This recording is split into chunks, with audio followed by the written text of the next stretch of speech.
சாத்தான்குளம் இரட்டை கொலை எடப்பாடியின் அயோக்கியத்தனம் இது.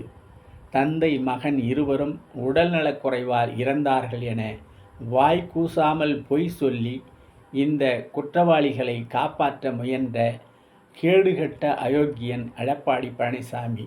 இவருக்கு என்ன தண்டனை? சாத்தான்குளமே சாட்சி. கொரோனா காலத்தில் பழனிசாமியின் கேவலமான ஆட்சிக்கு சாத்தான்குளமே சாட்சி.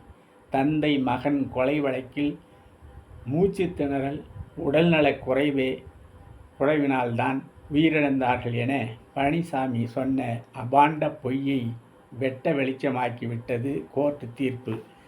பொய் சொல்லி குற்றவாளிகளை காப்பாற்ற முயன்ற எடப்பாடி பழனிசாமி பகிரங்க மன்னிப்பு கேட்க வேண்டும் என்று அமைச்சர் ரகுபதி காட்டமாக கேள்வி கேட்டிருக்கின்றார்.